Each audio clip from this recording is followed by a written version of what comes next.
Welcome back to the Sunday Project. Well, June 30 is the federal government's deadline for institutions to join the National Redress scheme proposed by the Royal Commission into Child Sexual Abuse. It allows survivors to seek an apology and compensation without going through the courts. Tonight, we can reveal that the scheme has suffered a major rejection from the Jehovah's Witnesses, whose church was heavily criticised in the Commission. In November, 50,000 Jehovah's Witnesses gathered in Melbourne for their international convention. But outside the stadium, former members were demanding answers from Australian church leader Terence O'Brien. 4 people in my family were abused as children.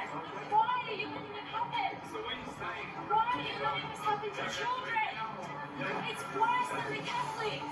Despite the impressive turnout at the footy stadium, there are fewer than 70,000 Jehovah's Witnesses in Australia.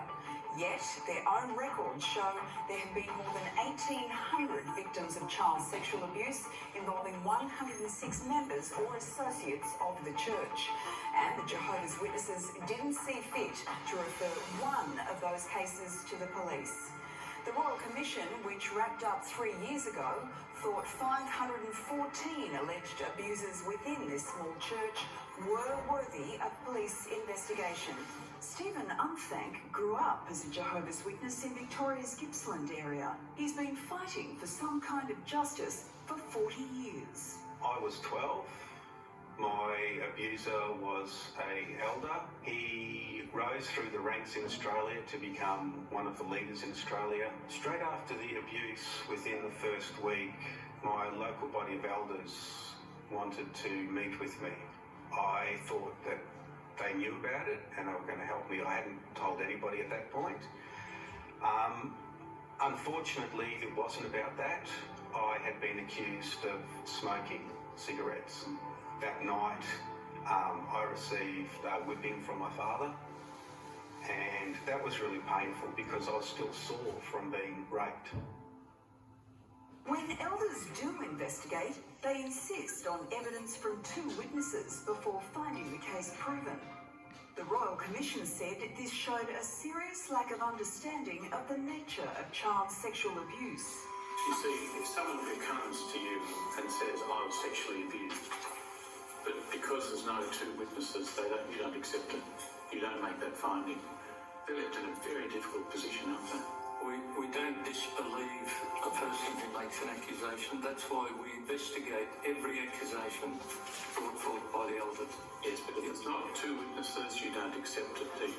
Because scripturally we're not able to.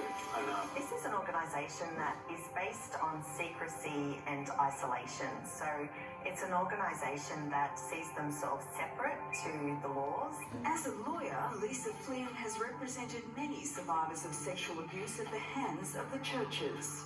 They don't actively report crimes that they have become aware of to police or any other secular authorities. They have their own internal mechanisms to deal with things such as child sexual abuse, and these mechanisms completely fail victims. I would have been 7-ish, 7 roughly, I would say. Simon Philpott lives in Yass, not far from Canberra, with his mum Rita. So I went into the bedroom, into Simon's bedroom, and I noticed this boy, this teenager with Simon, in Simon's room with the door shut and the curtains drawn. When the elders became aware of what had happened, 2 of them paid Rita a visit. Remember, my dear sister, gossip is like a pillow with feathers in it. Once you break it open, you can never get all the feathers back in again. There was no real, what can we do to help you and your family with Simon? What can we offer you? There was none of that. It was just, okay, we're going to sort it out. We'll go and talk to the person and you must keep quiet. Do not talk to anyone about this. Instead, Rita went to the police.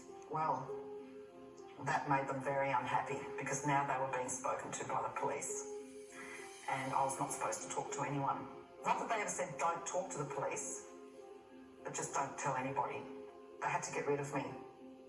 They would tell you otherwise, but disfellowshipping is a great way to silence people. Because if you're disfellowshipped, the faithful brothers and sisters will not talk to you.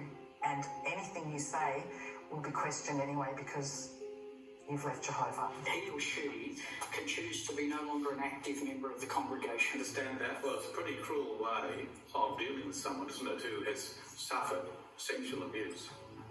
I could only repeat what I said, Your I Honour. know, but it's cruel, isn't it? To take away, by reason of the rules that you impose, all of their social structure. That's cruel. Last year, the Prime Minister directly addressed the institutions who had not joined the National Redress Scheme. All they're doing in not joining this is doubling down on the crimes and doubling down on the hurt. And so to them I say, who have not joined, join. Do the decent thing. Do the right thing. Do the honourable thing. But this latest news will come as a shock to the Prime Minister and abuse survivors. In response to our inquiries, the Jehovah's Witnesses Australasia gave the project this statement. The religion of Jehovah's Witnesses does not have the institutional settings that the voluntary National Redress Scheme is designed to cover. Therefore, the Ministry for Families and Social Services has been advised that Jehovah's Witnesses will not join the scheme. 40 years after the event, Stephen's alleged abuser was finally questioned by police. But he won't be prosecuted because of his failing health. And I understand he's in his 90s, he's frail, and the law in those matters might not be fair, but I also understand his health conditions and I have to accept that. So far, the Jehovah's Witnesses have concentrated on toughing it out. Why are you doing this to the children? 1,006 perpetrators under your watch. You're the leader. Well, really, I would just appreciate an apology and admitting to sexual abuse in the church.